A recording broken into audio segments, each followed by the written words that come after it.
Hello. എവിടെയാണ്? ഉറങ്ങിയാ? ഓ, പുതിയ ഫോണെല്ലാം എടുത്തല്ലേ, അതിൽ നോക്കി നോക്കി ഇരിക്കുകയായിരിക്കും. ഇല്ലടാ, എനിക്ക് ഉറക്കമൊന്നും വരുന്നില്ല. നീ അന്ന് സേവ് ചെയ്ത് തന്നില്ലേ നമ്പര്? ഞാൻ അതിങ്ങനെ നോക്കി നോക്കി ഇരിക്കുകയായിരുന്നു, നിന്റെ വിളിക്കണോ വേണ്ടയോ. നീ ഇതുവരെ ഷോപ്പിൽ നിന്ന് പോയില്ലേ? അടച്ചില്ലേടാ? ഓ, കട പൂട്ടാനൊക്കെ ഭയങ്കര താമസിച്ചു. രാത്രി രണ്ടുമാര് വന്നു കയറിയിട്ട് മൊബൈലിൽ ഇതുവരെയായിട്ട് ഒരുപാട് നേരമായിട്ട് ഭ്രാന്തായി. ഞാനിപ്പോ വീട്ടിൽ വന്നതേ ഉള്ളൂ. പക്ഷെ വീട്ടിൽ വന്നെങ്കിൽ ഇന്ന് കടയിൽ വെച്ച് ആന്റി കണ്ടില്ല. കൊണ്ടുവരുന്ന അമ്മീന്റെ സാധനം ഒരു രക്ഷയില്ല. അത് മനസ്സിൽ പോകുന്നില്ല, ഇങ്ങനെ നിൽക്കുന്നു. എടാ, നീ എന്നെ പിന്നെ ആന്റി എന്ന് വിളിക്കാതെ. ഞാൻ ആന്റി ഒന്നും അല്ലടാ. നീ ആൾക്കാരെ എന്നെ വിളിക്കുന്ന കാണാം. ഇപ്പൊ നമ്മൾ രണ്ട് തനിച്ചല്ലേ ഉള്ളൂ, നീ എന്നെ ആന്റി എന്ന് വിളിക്കില്ലേ പ്ലീസ്? Sorry sorry. എന്നാലും നിങ്ങളെ ആ പേര് വിളിക്കാനായിട്ട് എന്തോ പോലെ. ഉള്ള അറിയല്ലേ, എന്തോ ഒരു പേടി. എങ്കിലും ഇത് ഞാൻ പേരെ വിളിക്കുന്നുള്ളു. രശ്മി. സത്യം പറഞ്ഞ പേര് വിളിക്കാതെ തന്നെ പേടിയാവുന്നു. ഞാൻ മറ്റേ വേറൊരു കാര്യം ചോദിക്കണമെന്ന് വിചാരിച്ചു. ആ ഫോണിലെ ഫോട്ടോസ് കണ്ടാ? ഞാൻ കുറച്ച് ഫോട്ടോസ് എടുത്തായിരുന്നു. കണ്ട് കണ്ട്. ഇതൊക്കെ നീ എപ്പോഴും ഒപ്പിച്ചടാ. അത് എടുക്കണ്ടേന്ന് കേട്ടാ. പിന്നെ എന്റെ ഫോണിലായിട്ട് കുഴപ്പമില്ല. പക്ഷെ അതിൽ എന്റെ വയറൊക്കെ കാണുന്നു, എന്റെ കുട്ടി കൂമ്പയും എന്റെ പൊക്കിളും ഒക്കെ കാണുന്നു. നീ ഇതൊക്കെ എന്തിനാ എടുത്തത്? നിന്റെ ഫോണിലും എടുത്തു വെച്ചു ഇതൊക്കെ? എനിക്ക് ഭയങ്കര കോടവയറൊക്കെയാണ് കേട്ടാ. എനിക്ക് ഭയങ്കര ഷെയിമാണ്. നീ എന്തിനാണ് അതൊക്കെ എടുത്ത ചെറുക്കാ? എനിക്ക് ഞാൻ വച്ചിട്ടുണ്ട് അപ്പു കേട്ടാ. എന്റെ കയ്യിൽ കിട്ടുവേ നിന്നെ. നിങ്ങളെ ഈ സംസാരം കേൾക്കാനാണ് എനിക്ക് ഭയങ്കര ഇഷ്ടം. സത്യം പറയാനോ ഭയങ്കര രസമാണ്. നിങ്ങൾ ഈ ചുമ്മാ ഇരുന്ന് ഇങ്ങനെ ഓരോന്നൊക്കെ പറയുമ്പോഴത്തേക്കും ഒരു രോമാഞ്ചിഫിക്കേഷൻ ഉണ്ടായി. എന്തൊക്കെ പറയാനും നിങ്ങളൊരു സംഭവമാണ് കേട്ടാ. ആന്റിന്ന് വിളിക്കത്തില്ല കേട്ടാ, രശ്മി. ഈ ഞാൻ പിന്നെ ഒരു കാര്യമുണ്ട്, എനിക്ക് ഒരുപാട് സ്വാതന്ത്ര്യമൊക്കെ തന്നു കഴിഞ്ഞാൽ ഞാൻ പിന്നെ എടി പൊടി എന്നൊക്കെ വിളിക്കും. പിന്നെ എന്നെ അങ്ങനെ വിളിച്ചു ഇങ്ങനെ വിളിച്ചതൊന്നും പറയരുത്. അങ്ങനെയൊന്നുമില്ല. നീ വിളിച്ചു, എനിക്ക് നീ വിളിക്കുന്നതൊക്കെ ഭയങ്കര ഇഷ്ടമാണ്. നിന്നെ ഇഷ്ടമുള്ളതുകൊണ്ടല്ലേ നിന്റെ കടയിൽ വന്ന് മാത്രം ഞാൻ ഫോൺ എടുത്തത്, നിന്നെ എപ്പോഴും കാണാൻ വരുന്നത്. അതൊരു ത്രില്ലാടാ. പ്രായം കൂടിയ ആളും പ്രായം കുറഞ്ഞവരും ആകുമ്പോഴത്തേക്ക് ആ സ്നേഹബന്ധത്തിന് എന്നും ഭയങ്കര ശക്തിയാണ്. അതൊക്കെ നിനക്ക് പറഞ്ഞാൽ മനസ്സിലാവുമോ എന്ന് വെച്ചാൽ എനിക്കറിയില്ല, എനിക്ക് അങ്ങനെയാ. പിന്നെ നീ എടിപൊടി എന്ന് വിളിക്കുന്നത് എനിക്ക് ഇഷ്ടമാണ്. എന്റെ ചേട്ടനാണെങ്കിൽ എന്നെ വിളിക്കുന്ന മോളെ. മോളേനെ വിളിക്കും, വേറെ ഒന്നും എന്നെ വിളിക്കാറില്ല. അതൊരു പ്രത്യേക ക്യാരക്ടറാ. ഞങ്ങൾ ഒരു ദിവസം ബസ്സിൽ പോയി കേട്ടോ. എന്റെ വീട്ടിലിങ്ങനെ, എന്റെ വീട്ടിലാണ് വന്നത്. എന്റെ വീട്ടിൽ തന്നെ അന്ന് പോയപ്പോഴത്തേക്ക് പുള്ളിക്കാരനും ഞാനും നിന്നപ്പോ പുള്ളിക്കാരൻ എന്നെ മോളേന്ന് വിളിച്ച് എന്തൊക്കെ സംസാരിച്ച്. അപ്പൊ ഞങ്ങൾ നിൽക്കുമായിരുന്നു. അപ്പൊ അടുത്തൊരു ചേച്ചി അങ്ങനെ മാറിയിട്ട് ഇരിക്കാൻ തന്നപ്പോഴത്തേക്ക് മോൾ ഇരുന്നോന്ന് പുള്ളിക്കാരൻ പറഞ്ഞു. അങ്ങനെ ഞാൻ ഇരുന്നു കേട്ടോ. ഇരുന്നപ്പോഴത്തേക്കും അടുത്തിരുന്ന് അവര് ചോദിച്ച്, അത് ബ്രദർ ആണോന്ന് ചോദിച്ച്. എന്റെ പൊന്നോ, പുള്ളിക്കാരന്റെ മുഖമൊക്കെ വാടി ചുമന്നിട്ട് ദേഷ്യമായി. അപ്പൊ ഞാൻ വേഗം കയ്യിൽ ഇങ്ങനെ പിടിച്ചു. ഞാൻ സൈഡ് സീറ്റിലായിരുന്നു, ഞാൻ കൈ പിടിച്ചിട്ട് അവനൊന്നും പറയലേ. പുള്ളിക്കാരന് ദേഷ്യം വന്നാൽ കണ്ണുമൂക്കും ഒന്നും കണ്ടൂടെ, ഭയങ്കര ദേഷ്യമാണ്. പക്ഷെ എന്റെ അടുത്ത് എത്ര ദേഷ്യം ഉണ്ടെങ്കിലും എന്റെ അടുത്ത് വരുമ്പോ ആള് കൂളാവും, ഇല്ലെങ്കിൽ ഞാൻ കൂളാക്കും. അട്ടത്തിൽ ഞാൻ ഒരു നോട്ടത്തിൽ ഞാൻ വീഴ്ത്തി കളയും ചേട്ടനെ.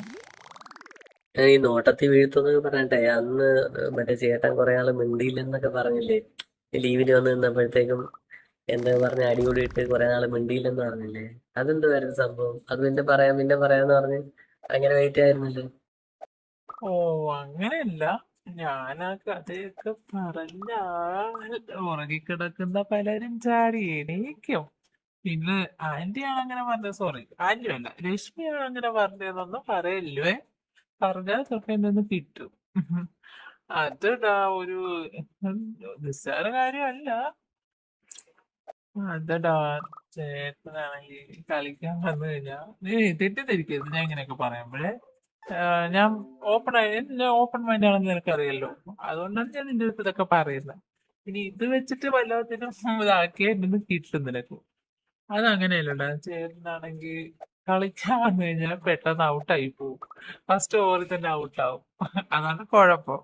അപ്പോഴേ നമ്മൾക്ക് എങ്ങനെ പറ്റും എപ്പോഴും? കുറെയൊക്കെ നമ്മള് ഫോട്ടോ കണ്ടില്ല അതൊക്കെ നമ്മള് മനുഷ്യരല്ലേ, നമുക്കും ഇല്ല ഓരോ ചിന്താഗതികളൊക്കെ. അപ്പൊ ഒരു ദിവസം എന്റെ ഔട്ടായി. ഔട്ട് ഞാൻ പറഞ്ഞു, നിങ്ങൾ എന്നും കളിക്കുന്ന സമയത്ത് തന്നെ ഔട്ടായി പെട്ടെന്ന് ഔട്ടായി പോയി കഴിഞ്ഞാൽ അത് ശരിയാവില്ല. കൂടെ കളിക്കുന്നവർക്ക് ഒരു ഇൻട്രസ്റ്റ് കാണൂലല്ലോ. അപ്പൊ ഞാൻ പറഞ്ഞു ഞാൻ നിങ്ങളെ ടീമിൽ നിന്ന് പുറത്താക്കും എന്ന് പറഞ്ഞു. അന്ന് ഞാൻ വെറുതെ അങ്ങ് പറഞ്ഞ്, വെറുതെ അല്ല, പക്ഷെ എനിക്ക് അന്ന് ശരിക്കും അങ്ങ് അങ്ങനെ തോന്നി. എപ്പോഴും ഇങ്ങനെ ആയാൽ നമുക്ക് പറഞ്ഞു പോകില്ല, നീ ആയാലും പറയില്ലേ.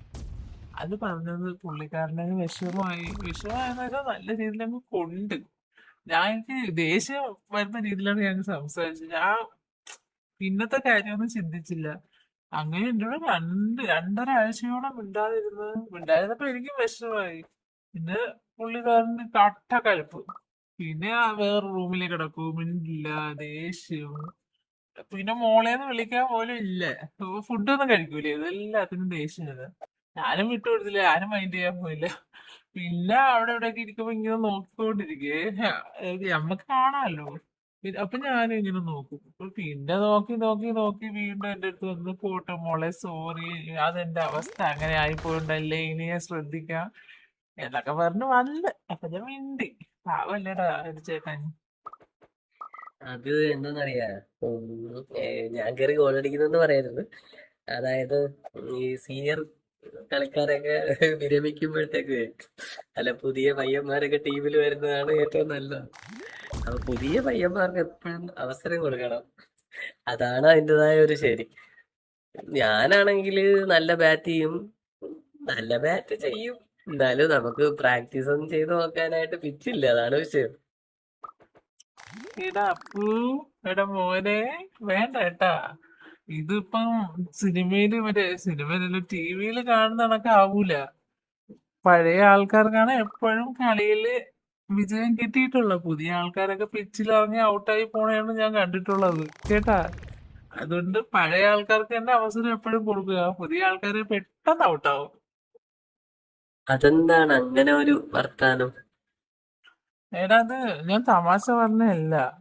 ഈ പുതിയ ബാറ്റ്മാൻമാര് പഴയ പിച്ചിലിറങ്ങി കളിക്കുമ്പോ എപ്പോഴും അവർക്ക് പ്രാക്ടീസ് കുറവായിരിക്കും. പക്ഷെ പഴയ ആൾക്കാരില്ലേ, വിരമിച്ചെന്ന് നീ ഇപ്പൊ പറഞ്ഞ ആ ആൾക്കാർ എത്രയായാലും ഒരു പ്രാക്ടീസ് ഇല്ലാതെ തന്നെ അവർക്ക് ബാറ്റ് ചെയ്യാൻ പറ്റും. അതാണ് അവരെ കഴിവ്. നിങ്ങൾക്കെന്ന് വെച്ചാ പുതിയ ആൾക്കാർ പിച്ചിലോട്ട് ഇറങ്ങുമ്പോൾ അവർക്ക് പ്രാക്ടീസ് വളരെ കുറവായിരിക്കും. അപ്പൊ അവർക്ക് പെട്ടെന്ന് നേടിയെടുക്കാൻ കഴിയില്ല. പക്ഷെ പഴയ ആൾക്കാരെന്ന് എപ്പോഴും അടിപൊളി. അതിന് നീ ഇനി എത്ര പറഞ്ഞാലും മാറൂല കേട്ടാ. പിന്നെ നിങ്ങളും പ്രാക്ടീസ് ചെയ്ത് വരുമ്പോ നിങ്ങൾക്കും പിന്നെ പഴയ പിച്ചിലൊക്കെ കളിക്കാൻ പറ്റും. അത് കഴിവാണ്, എക്സ്പീരിയൻസ് ആണ് മോനെ. നാളെ ഷോപ്പിലോട്ട് വരുമോ? നാളെ വാ, എന്തെങ്കിലും മൊബൈലിന്റെ എന്തെങ്കിലും മാറിപ്പോയെന്നാ എന്തെങ്കിലും പറഞ്ഞിട്ട് പയ്യ നാളെ ഷോപ്പിലോട്ട് വാ. ബാക്കി നമുക്ക് അവിടെ വെച്ച് സംസാരിക്കായിരുന്നു. ഞാനേ രാത്രി വിളിച്ചാൽ എടുക്കൂടെ, സംസാരിക്കാൻ പറ്റുമെന്ന്? എടാ നീ രാത്രി വിളിക്കണ്ടടാ. രാത്രി വിളിച്ചത് ചിലപ്പോ ശരിയാവൂല. എന്നാ എന്തിനാണ് വെറുതെ ഇനി ഒരു പ്രശ്നം ഉണ്ടാകുന്നത്? ചേട്ടൻ വല്ല പറഞ്ഞാൽ അത് പിന്നെ ഭയങ്കര പ്രശ്നമാവും. പിന്നെ എനിക്ക് വിളിക്കാതിരിക്കാനോ ഒന്നും പറ്റൂലെന്ന് നിനക്കറിയാല്ല. നീ വിളിക്കണ്ട. ഞാൻ നാളെ രാവിലെ ഷോപ്പിലോട്ട് വരാം. രാവിലെ ആ മറ്റു പയ്യൻ കാണോ നിങ്ങളെ സർവീസിലിരിക്കുന്ന? അവ വിളിക്കാണോ? പറയില്ലായിരുന്നു കുറച്ചുകൂടെ എളുപ്പമായിരുന്നു, നമുക്ക് സംസാരിക്കാമല്ലോ. എന്തായാലും ഞാൻ രാവിലെ വരാൻ നോക്കാം. ഞാൻ രാവിലെ എന്ന് വെച്ചാ ഒരുപാട് നേരത്തൊന്നും വരില്ല കേട്ടോ. ഒരു 11 മണിയൊക്കെ ആകുമ്പോഴത്തേക്ക് ഞാൻ അവിടെ എത്തും. 11 മണി, അത്രയും സമയം മതി. ഞാൻ കാറിൽ വരാം. ഞാൻ സ്കൂട്ടി ഒന്നും എടുത്ത് വരുന്നത് ശരിയാവില്ല. കാറിൽ വരാം. നീ ആ സർവീസിലിരിക്കുന്ന ചെറുക്കനെ പുറത്തോട്ട് അങ്ങനെ പറഞ്ഞിട്ടാ നമുക്ക് കുറച്ചു നേരം ഒരുമിച്ച് നിന്ന് സംസാരിക്കുകയൊക്കെ ചെയ്യാനല്ലേ. അല്ലെങ്കിൽ നമുക്കൊരു കോഫി കുടിക്കാൻ പോവാം. നീ കാറിൽ കയറി എൻ്റെ കൂടെ വന്നാൽ മതി. പിന്നെ ഓക്കെ, നീ എന്ത് ജോലി നടക്കട്ടെ. നമുക്ക് രാവിലെ കാണാം. ഇനി വിളിക്കാൻ മെസ്സേജ് അയക്കൊന്നും ചെയ്യല്ലേ. Okay, by.